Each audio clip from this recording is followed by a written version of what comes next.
Assalamualaikum warahmatullahi wabarakatuh. Salam sejahtera bagi kita semua. Yang terhormat Ibu Lucy Citra Resmi MPD selaku dosen mata kuliah Bahasa Indonesia dan rekan-rekan sekalian yang menyempatkan waktunya untuk menonton video ini.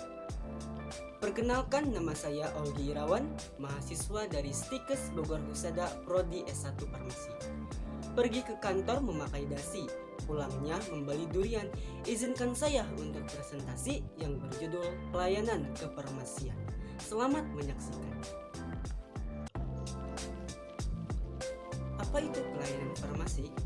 Pelayanan farmasi merupakan bagian dari pelayanan kefarmasian yang langsung dan bertanggung jawab kepada pasien yang berkaitan dengan sediaan farmasi, dengan maksud mencapai hasil yang pasti dan meningkatkan mutu kehidupan pasien. Berpusat pada individu antara pasien dengan apoteker atau dengan teknis kefarmasian lainnya, dan dilakukan secara mandiri atau bersama tenaga medis seperti dokter.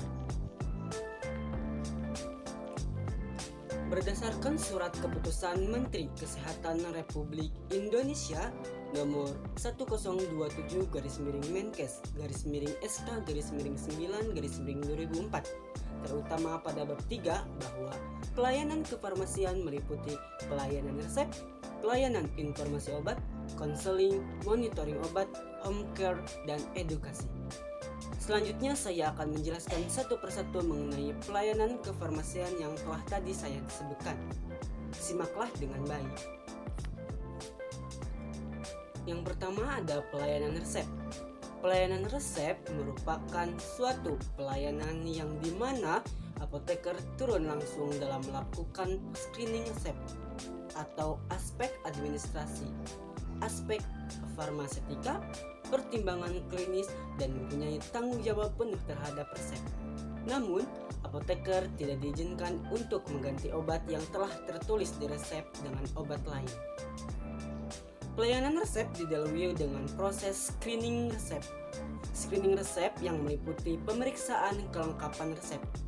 Resep yang lengkap harus ada nama, alamat, nomor izin praktek dokter, tempat dan tanggal resep, tanda resep pada bagian kiri untuk tiap penulisan resep, nama obat, dosis, dan jumlahnya, nama pasien, umur, alamat, aturan pakai, serta paraf dokter.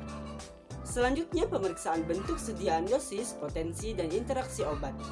Selanjutnya kegiatan penyerahan dan pemberian informasi yang dimulai dari tahap menyiapkan atau meracik obat, memberikan label atau etiket sebagai petunjuk cara penggunaan obat, menyerahkan sediaan farmasi disertai dengan informasi yang memadai. Selanjutnya ada pelayanan informasi obat. Pelayanan informasi obat kegiatan pelayanan yang dilakukan oleh apoteker yang disampaikan secara jelas dan akurat. Pelayanan informasi obat tidak hanya terhadap pasien, melainkan termasuk kepada dokter. Misalnya, memberikan informasi tentang obat baru atau tentang produk obat yang sudah ditarik. Informasi obat untuk pasien seperti dosis, cara pemakaian obat, cara penyimpanan obat, dan efek farmakologi. Yang ketiga ada konseling, di mana apoteker harus memberikan konseling terhadap pasien mengenai sediaan farmasi, pengobatan, dan perbekalan kesehatan lainnya, agar tidak terjadi penyalahgunaan obat atau penggunaan obat. Yang keempat ada monitoring penggunaan obat. Di sini apoteker berperan untuk melaksanakan pemantauan penggunaan obat, terutama untuk pasien tertentu seperti kardiovaskular, diabetes, TBC, asma, dan penyakit kronis lainnya. Yang kelima ada home care, pelayanan residensial. Apoteker sebagai caregiver diharapkan juga dapat melakukan pelayanan kefarmasian yang bersifat kunjungan rumah, khususnya untuk pasien kelompok lanjut usia dan pasien dengan pengobatan penyakit kronis lainnya. Untuk aktivitas ini, apoteker diwajibkan membawa buku catatan berupa catatan pengobatan atau medication error Yang keenam itu ada edukasi, di mana apoteker harus memberikan edukasi kepada pasien yang ingin melakukan pengobatan sendiri yang dikenal dengan swamedikasi. Obat untuk swamedikasi meliputi obat-obat yang dapat digunakan tanpa resep dokter, yang meliputi obat wajib apotek, obat bebas terbatas, dan obat bebas untuk obat wajib apotek terdiri dari kelas terapi oral, kontrasepsi, obat saluran cerna, obat mulut serta tenggorokan, obat saluran nafas, obat yang mempengaruhi sistem neuromuskular, antivarasit, dan obat kulit topikal. Apa itu obat generik dan obat paten?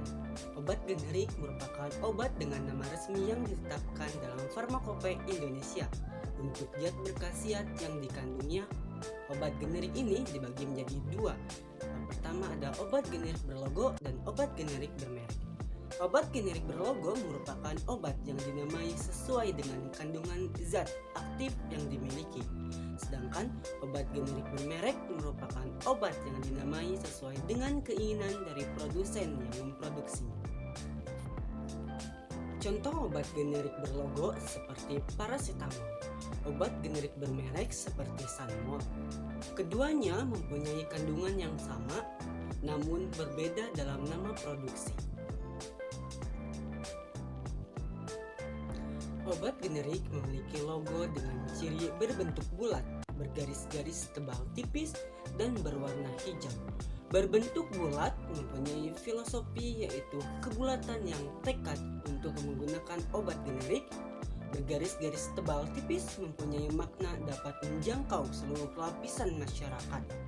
Berwarna hijau melambangkan obat yang telah lulus dalam segala pengujian. Apa itu obat paten? Obat paten merupakan obat yang baru ditemukan oleh perusahaan farmasi melalui proses penelitian dan uji klinis yang dilindungi hak patennya selama 20 tahun dalam melakukan proses produksi dan pemasaran obat. Setelah habis masa patennya, jadilah obat generik. Dapat disimpulkan dari presentasi tadi bahwa pelayanan kefarmasian merupakan suatu pelayanan langsung dan bertanggung jawab kepada pasien yang berkaitan dengan sediaan farmasi dengan maksud mencapai hasil yang pasti untuk meningkatkan mutu kehidupan pasien.